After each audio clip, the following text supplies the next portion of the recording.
మనోహర్ గారు తర్వాత మిగతా ఈ రెడ్డి సేవా సంస్థలు మీకు చక్కని అవకాశం ఇచ్చి మంచి ఆర్పీల ద్వారా మంచి శిక్షణా కార్యక్రమాలు ఇస్తున్నారు. ఈ కార్యక్రమాలలో భాగంగా మీరు చేస్తున్న దానికి మన మేడం గారు గతంలో విజిట్ చేసి చాలా చక్కగా అందరినీ అభినందించారు.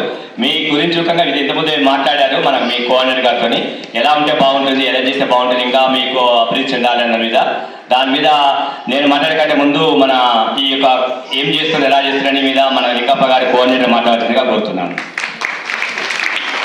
నమస్కారం. ముందుగా వేదికల గురించి ఇక్కడ మన యొక్క ట్రైనీస్కు బయట ప్రపంచంలో జరిగే యొక్క మహిళలకు ఎటువంటి అన్యాయం జరిగినా ఏది జరిగినా దానిపైన అవగాహన సదస్సుకు ఇక్కడికి విచ్చేసిన మేడం శ్రీమతి ఇందిరా మేడం గారికి అభినందనలు తెలుపుతూ మరియు మిగతా పెద్దలకు అందరికీ కూడా మన మామనార్ ట్రస్ట్ తరఫున వెల్కమ్ చెప్తూ ఉన్నాను. ఇక్కడ మనకు ముఖ్యంగా ఏంటంటే మహిళలు బయట ప్రపంచం లోపల ఏ విధంగా ఎటువంటి ప్రాబ్లమ్స్ ఎదుర్కొంటున్నారు, వాళ్ళకి ఎటువంటి చక్కగా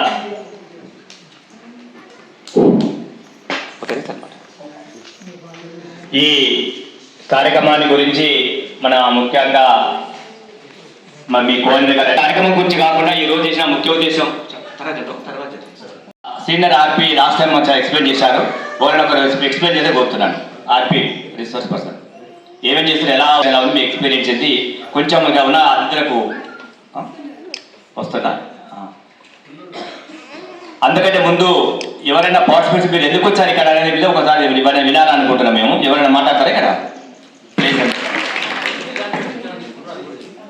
అందరికీ ఇక్కడికి వచ్చినందుకు ధన్యవాదాలు. సార్ వాళ్ళందరికీ కూడా నా యొక్క ధన్యవాదాలు. నా పేరు రమాదేవి. మేము ఇక్కడ ఎస్విఎస్ దగ్గర హౌసింగ్ బోర్డులో ఉంటాము. నేను ఇక్కడ ఇప్పుడు ప్రస్తుతానికి ఎంఎస్ఆర్పి స్పోర్ట్స్ నేర్చుకుంటున్నాను. ఇంతకుముందు మగ్గం కోర్స్ తీసుకున్నాను. ఇన్స్టిట్యూట్ గురించి ఒక్క మాటలో చెప్పాలంటే కార్పొరేట్ సంస్థలకు ధీటుగా ఏమాత్రం తగ్గకుండా వసతులు కానీ మేడం వాళ్ళ బోధన విధానం కానీ ఎవ్రీథింగ్ అన్నీ కూడా కార్పొరేట్ సంస్థలకు ధీటుగా ఉంది. ఎక్స్ప్లెనేషన్ చాలా బాగుంది. ఇంకోటి మహిళలకి ఇప్పుడు నేటి సమాజంలో ఏమవుతుంది అని అంటే గుర్తింపు లేదు. మనకి అన్ని విధాలుగా అన్నదొక్కబడుతున్నారు. ఇప్పుడు ఈ ప్రజెంట్ జనరేషన్లో ఈక్వల్గా మెన్కి ఈక్వల్గా ఉమెన్ ఎంపవర్మెంట్ అనేది కొనసాగుతుంది. దాంట్లో మన మహబూబ్ నగర్ జిల్లాలో నేను ఇంతకుముందు అయితే నిజంగా నా ఎక్స్పీరియన్స్ తోటి నేను చెప్పేది ఏంటంటే ఇంతకుముందు ఇట్లా ఫ్రీ కోర్సులు ఇంత బాగా ఎక్స్ప్లెయిన్ చేయడం కానీ మహిళలకు ఒక ఉపాధి శిక్షణ సంస్థని స్థాపించడం కానీ నేను ఇదివరకు చూడలేదు. ఇప్పుడు చూస్తున్నాను. దీంట్లో శిక్షణ తీసుకోవడం అనేది నాకు పర్సనల్గా నాకు చాలా హ్యాపీగా ఉంది. ఇంకా మహిళలు ఈ శిక్షణ కార్యక్రమాన్ని అండగా తీసుకొని వాళ్ళ కాళ్ళ మీద వాళ్ళు ఖచ్చితంగా నిలబడేటట్టుగా ఈ సంస్థ వాళ్ళని రూపొందిస్తుంది. ఇంకా ఈ కార్యక్రమాన్ని ఇక్కడ ఈ విధంగా తీసుకొచ్చిన పొరపాటు చేస్తున్నాం, ఏం తప్పు చేస్తున్నాం, భయపడాల్సిన అవసరం లేదు.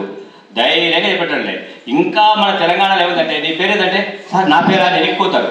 ముందుకు రావాలి, నా పేరని ముందుకు వచ్చి చెప్పాలి. కానీ నా పేరు సార్ చెప్పాలని భయపడుతున్నారు. అలా కాకుండా ఒక ట్రైనింగ్ అనేది నచ్చడాలంటే ఏదో ఒక దాంట్లో కాకుండా మన పర్సనల్ డెవలప్మెంట్ కావాలి. దానికి ఒక కైండ్ ఆఫ్ ట్రైనింగ్ అంటే ఎలా మాట్లాడాలి, అతిథుల శ్రమ ఎలా ఉండాలి అనేది చూసుకోవాల్సిన అవసరం ఉంది.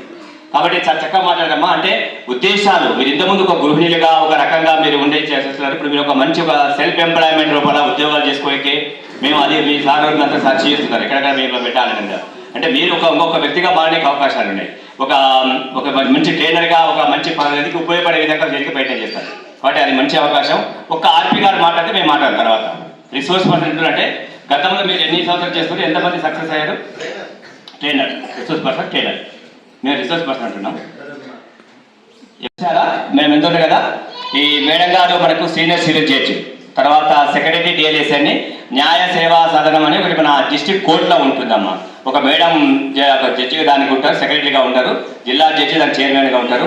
ఇప్పుడు ఏమైందంటే ఫస్ట్ మనకు పేపర్ ఏం చూస్తాము, ఉచిత విద్య అంటామా, తర్వాత ఉచిత వైద్యం అంటున్నామా, ఇప్పుడు లాస్ట్ మూడవది ఏంటంటే ఉచిత న్యాయం.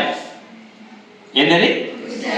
ఉచిత విద్య, ఉచిత వైద్యము, ఉచిత న్యాయం కోసం మన భారత ప్రభుత్వం వాళ్ళు రాష్ట్ర ప్రభుత్వాలు తీసుకున్న ఒక ఫస్ట్ ఏం చేసిందంటే ఈ కోర్టు కంటే భయపడరు. ఎందుకు?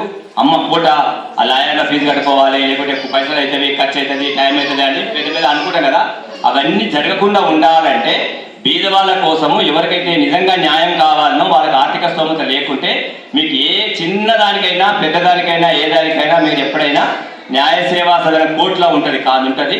అక్కడికి వెళ్తే మేమందరం ఇక్కడ మేము దాంట్లో మెంబర్స్ మేమందరం పిఎల్ఈస్ అంటారు. మేము మీకు డైరెక్ట్గా మేడం గారికి కనుక్కున్నా మా దగ్గరకు చెప్తే ఇవరకు దీన్ని ఎవరినంత మందిలా అక్కడికి మేము తీసుకెళ్ళి మీ యొక్క ప్రాబ్లం మీ ప్రాబ్లం ఏమవుతుందో దాన్ని సంధించి వాళ్ళకి కావాల్సిన న్యాయం చేయడానికి ప్రయత్నిస్తాం ఉచితంగా. మీ తరపు నుంచి అంటే అది మేడం గారు చెప్తారు, ఎక్కువగా నేను చెప్పదలుచుకోలేదు.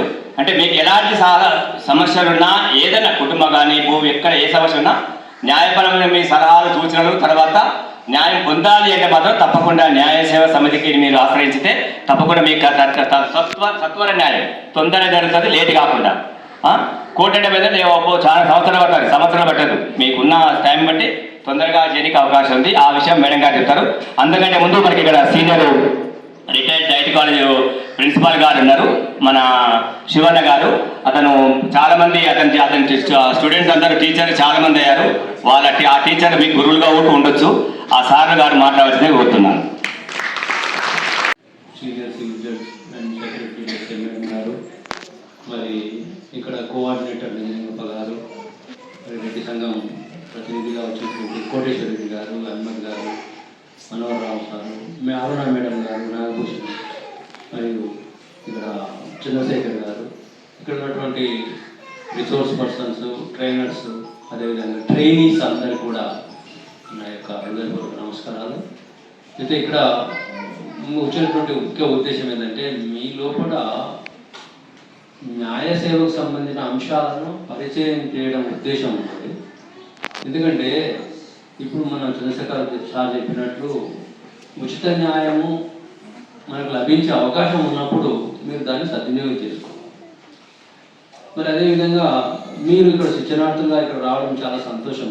ఎందుకంటే మనకు కేంద్ర ప్రభుత్వం గత 10 సంవత్సరాలలో మహిళల యొక్క అభ్యున్నతి కోసము చాలా రకాల కార్యక్రమాలు, శిక్షణా కార్యక్రమాలు ముఖ్యంగా ఏర్పాటు చేసిండ్రు. మీకు తెలుసు అన్ని రంగాలలో కూడా వాళ్ళకు అవకాశం ఇస్తుంది. మిలిటరీలో ఉన్నారు, పోలీసులో ఉన్నారు, మరి అన్ని రకాల మిలిటరీలో 3 రకాల విభాగాల్లో కూడా లేడీస్కి ఇస్తున్నారు. వాళ్ళ ఉద్దేశం ఏంటంటే వాళ్ళు జాతీయ ఉత్పత్తిలో భాగం వాళ్ళు కూడా ఉన్నారు. గ్రామీణ ప్రాంతాల్లో వ్యవసాయంలో కూడా సగం వాళ్ళు మరి తినుబండాలు అన్నీ తయారు చేసి విదేశాలకు ఎగుమతి చేస్తున్నారు. ప్రియా పచ్చడి తెలుసు కదా ఆ పరిస్థితి. అదేవిధంగా హల్దీరామ్ అనేటువంటి వీళ్ళంతా ఏంది మామూలుగా చిన్న స్థాయిలో పెట్టుకున్నారు. ఈ రోజుల్లో ప్రపంచ దేశాలకు అన్నిటికీ ఎక్స్పోర్ట్ అవుతున్నాయి. కాబట్టి ఇట్లాంటివి కొద్దిగా ఆలోచన చేసి మీకు జాబ్ లేదనే చింత వదిలేయండి. జాబ్ అవసరం లేదు, మీరే జాబులు ఇస్తారు. అట్లా ఆలోచన చేయాలి. ఎందుకంటే మీకు తెలుసు ఈ రోజుల్లో ఎగ్జాంపుల్ చెప్తున్నా, ఐఐటిలో బీటెక్ చదివిన వాళ్ళు, ఎంఎస్ చేసిన వాళ్ళు, ఎంపీ చదివిన వాళ్ళు జాబులు తక్కువ మంది చేస్తారు. కొంతమంది పోయేటోళ్ళు విదేశాలు వెళ్ళిపోతారు, వాళ్ళు తీసుకుపోతారు. ఇండియాలో ఉన్న వాళ్ళు సొంతంగా కంపెనీలు పెట్టుకుంటారు, వాళ్ళు జాబ్ క్రియేట్ చేస్తారు, ఎంప్లాయీస్ పెట్టుకొని కంపెనీ నడిపిస్తారు. లెర్నింగ్ అంటే నేర్చుకోవడం, అది ఏ రకంగా నేర్చుకోవాలి, ఏ మంచిగా చెడుగా ఏదో నేర్చుకుంటే మనం ముందుకెళ్ళగలుగుతాం. నాకు చాలా సంతోషం, అందరూ ఒక ట్యాగ్ వేసుకొని కూర్చుంటే.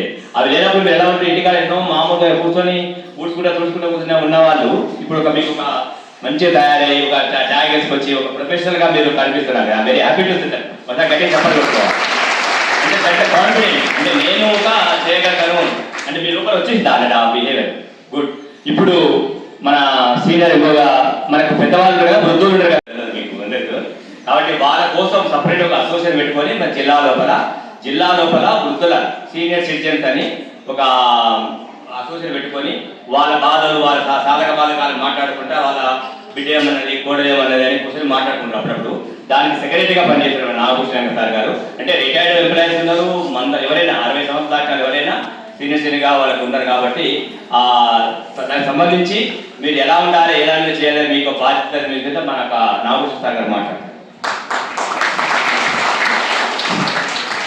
నిర్వహించిన న్యాయ సేవా అధికారి సంస్థ జడ్జి గారు, అదేవిధంగా ఈ సంస్థ కోఆర్డినేటర్ నిధిలేఖ గారు, సచివ్ సెంటర్ నుంచి వచ్చిన ప్రతినిధి అరుణ మేడం గారు, అదేవిధంగా ఈ రెడ్డి సేవా సమితి జాయింట్ సెక్రటరీ కోటేశ్వర్ రెడ్డి గారు, అదేవిధంగా మా ఎన్జిఓస్ ప్రతినిధి చంద్రశేఖర్ గారు, మా శివనపంతులు గారు, అదేవిధంగా అహ్మద్ గారు, మనోహర్ గారు, ముఖ్యంగా ఈ ఆర్గనైజింగ్ చేసిన రవికుమార్ గారు, మీరందరికీ నమస్కారాలు.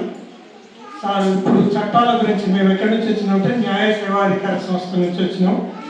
మేడం గారు జడ్జి దీనికి. అయితే చట్టాల గురించి అవగాహన కలిగించడానికి వచ్చింది. అంటే చట్టాలు ఇప్పుడు ప్రభుత్వము ప్రజల సంక్షేమం గురించి చట్టాలను తయారు చేస్తారన్నమాట. ఈ చట్టాలు ప్రజలకు తెలియజేయడం మా బాధ్యత అన్నమాట. అయితే మేము పిఎల్బీగా పనిచేస్తాం, పారాలీగల్ వార్డెంటర్గా కోర్టు లోపల మేము పనిచేస్తుంటాం అన్నమాట. అయితే చట్టాలు ఇంతకుముందు ఉన్న చట్టాలకు అదనంగా కొన్ని చట్టాలు కూడా యాడ్ అయినాయి. ఇంతకుముందు చట్టాలు లేకుంటుండే, ఇప్పుడు కొన్ని కొత్త కొత్త చట్టాలు వస్తాయి. మనకు తెలియక తప్పులు కూడా చేస్తున్నాం అన్నమాట. అందుకొరకు చట్టం తెలుసుకోవడం మన యొక్క బాధ్యత. ఆత్మవిశ్వాసం కనిపిస్తుంది నాకు ఈరోజు. ఎందుకంటే చాలా ఏళ్ళ నుండి మహిళల విభాగంలో పనిచేస్తున్నాను. మహిళలకు ప్రతి హింసకు గురయ్యే ప్రతి మహిళ ఆర్థికంగా స్వేచ్ఛాయుతంగా జీవించాలని కోరుకునే వ్యక్తిని నేను. సెల్ఫ్ స్టాండప్ ఉండాలి. ఎందుకంటే ఏదైనా either private or government sector కానీ సెల్ఫ్ స్టాండప్ ఎట్లాంటి పరిస్థితులు పడుతున్నప్పుడు కూడా తను ఆర్థికంగా ఒక మెట్టు చక్కగా ఉన్నప్పుడు తనకు సంబంధించిన కుటుంబానికి సంబంధించిన పిల్లల పోషణాభారం కూడా ఆ మహిళ మోస్తుంది. ఇది నిజమేనా? అంటే ఈరోజు ఆత్మవిశ్వాసం కనిపిస్తుంది మీ లోపల నాకు. అయితే చట్టాల గురించి ఇక్కడ ఉన్న వాళ్ళంతా విజ్ఞాన గనులు. సారుల గురించి చెప్పాలంటే చాలా ఉంది. ముఖ్యంగా నాకున్న టైంలో లిమిట్లో కాబట్టి ఓఎస్సి సఖీ వన్ స్టాప్ సెంటర్, ఈ మహిళా శిశు సంక్షేమ శాఖలో ఒక విభాగము సఖీ కేంద్రము. అయితే ఆ సఖీని ఇప్పుడు సఖీ కాకుండా వన్ స్టాప్ సెంటర్ అనే పేరుతో పిలువబడుతుంది. ఓఎస్సి అంటే సెంట్రల్ గవర్నమెంట్ ఏ ఉద్దేశంతో అంటే all services under one umbrella, ఒకే గొడుగు కింద అన్ని రకాల సర్వీసెస్ వచ్చే విధంగా ఈ ఓఎస్సి అనేది రూపకల్పన చేయబడింది. ఈ ఓఎస్సిలో ఎలాంటి కేసెస్ రిసీవ్ చేసుకోబడతాయి అంటే మామూలుగా చూడండి, మనకు అనేక విధంగా మహిళలు వేధింపులకు గురవుతున్నారు. ఇందాక చెప్పుకున్నాం, చాలా చట్టాలు వచ్చాయి, ఉమెన్ ఎంపవర్మెంట్ కూడా చాలా జరిగింది. అయినా వేధింపులు తగ్గుతున్నాయా? రోజు రోజుకు టెక్నాలజీ పెరిగిన కొద్దీ అరచేతిలో ప్రపంచం అయింది కాబట్టి, సాఫ్ట్వేర్ అనేది అరచేతిలో ప్రపంచం అయింది కాబట్టి ఇంకా గణనీయమైన కేసులు పెరుగుతున్నాయని రానుడి. ఆ ఉద్దేశంతోనే ఒక ఫ్యామిలీ కౌన్సిలింగ్ సెంటర్ తరహాలో ఈ వన్ స్టాప్ సెంటర్ ఓఎస్సి అనేది రూపకల్పన చేయబడింది. ఇది మన జిల్లాలో 2017లో స్టార్ట్ అయింది. వీటిలో ఈ వన్ స్టాప్ సెంటర్లో ఏ రకమైన సర్వీసెస్ అందించబడతాయంటే, మామూలుగా భర్త లేకుంటే కుటుంబీకుల ద్వారా వేధింపబడిన మహిళ లేకుంటే సమాజంలో వేధింపబడిన మహిళలు ఎవరైనా 181 అనే కాల్ చేయాలి.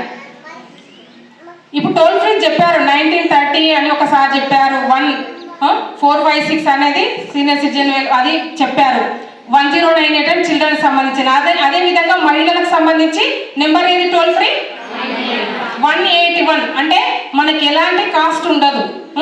మీ పక్కింట్లో కానీ ఎక్కడో మీకు తెలిసిన న్యూస్ ఎక్కడున్నా 181 పలానా ఇట్లా ఉంది మేడం అంటే కూడా స్పాట్లో అక్కడ కనిపిస్తుంది వెహికల్, ఆ వెహికల్ అక్కడ ప్రత్యక్షం అవుతుంది. ఇక్కడ అందించబడే సేవలు ఏమిటంటే కౌన్సిలింగ్. గుర్తుపెట్టుకోండి, 5 రకాల సేవలు ఈ వన్ స్టాప్ సెంటర్లో అందించబడతాయి. Counselling, police services, medical facilities, shelter and legal aid. ఈ 5 రకాల సర్వీసెస్. ఒక బాధితమైన అత్తింటి వాళ్ళు వేధిస్తే కాల్ చేసింది అనుకోండి, వచ్చేసి మేడం మా కౌన్సిలింగ్ నిర్వహించండి మేడం, డైరెక్ట్ కేసే చేయండి మేడం, చాలాసార్లు కౌన్సిలింగ్ అయినాయి పెద్దల ద్వారా, కేసు చేయండి అంటే కూడా కేసు చేయబడుతుంది. కౌన్సిలింగ్ ఇవ్వండి మేడం అంటే ఆ అమ్మాయిని స్వాంతన పరిచి వాళ్ళ కుటుంబీకులకు ఇన్ఫర్మేషన్ ఇచ్చి కౌన్సిలింగ్ పిలిపించి అక్కడ కౌన్సిలింగ్ నిర్వహించడం జరుగుతుంది. ఎక్కడ? ఓఎస్సిలో. ఇరు పక్షాలు ఒక రాజీకి వచ్చి, అంటే అది బాధిత మహిళకు ఒప్పుకుంటేనే చూడండి, ఇక్కడ ఏదో బలవంతాన కౌన్సిలింగ్ చేసి ఫోర్స్ఫుల్గా చేసి ఒక అగ్రిమెంట్ రాయడం కాదు. బాధిత మహిళకు అన్ని విధాలుగా రక్షణ చేకూర్చేటట్టు ఉంటేనే, ఆ అమ్మాయి ఒప్పుకుంటేనే అక్కడ కౌన్సిలింగ్ నిర్వహించి అగ్రిమెంటు రాయడం జరుగుతుంది.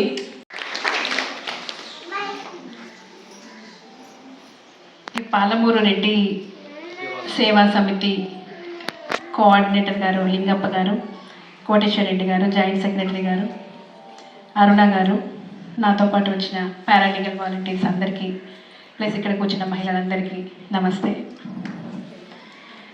ఇప్పుడు లీగల్ సర్వీసెస్ అథారిటీ అనేది బోర్డు కనిపిస్తుంది కదా మీకు. న్యాయ సేవా సంస్థల సదనం అంటే ఆఫీసు, చట్టం అంటే ఆ చట్టానికి సంబంధించిన డ్యూటీస్ నిర్వర్తించే ఆఫీస్ అన్నమాట. ఇందాకే చెప్పారు మనకి ఉచిత న్యాయం అనేది ఒకటి చెప్పారు. ఉచిత న్యాయం ఒకటి, ఇంకొకటి సఖీ గురించి మనం మాట్లాడేటప్పుడు ఫస్ట్ ఏం చెప్పారు? కౌన్సిలింగ్ అన్నారు. కౌన్సిలింగ్ అనేది ఒకటి. కోర్టుకు రాని కేసులో కౌన్సిలింగ్, కోర్టులో ఉన్న కేసులో కౌన్సిలింగ్. నెక్స్ట్ మూడవది, ఇప్పుడు ఇక్కడికి వచ్చాం కదా మీ దగ్గరికి, ఎందుకు?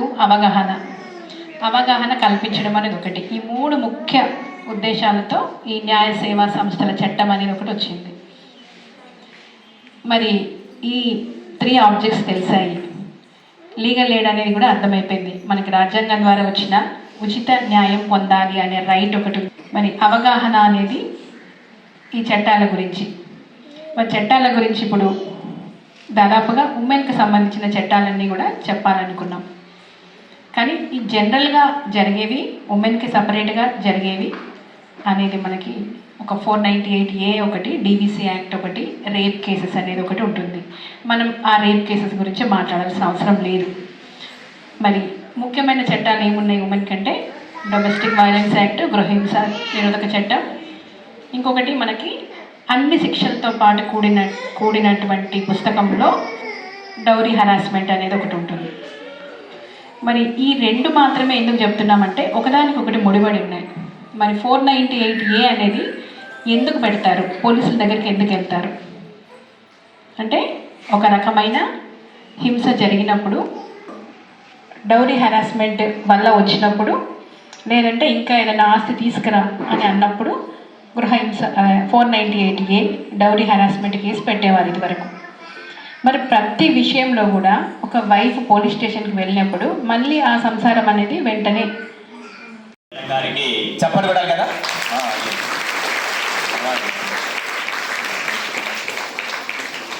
అదేవిధంగా ఇప్పుడు మన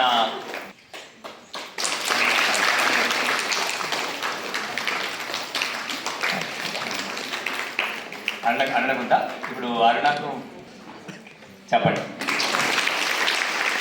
మంచి అమూల్యమైన న్యాయ సలహాలు చేత మనకు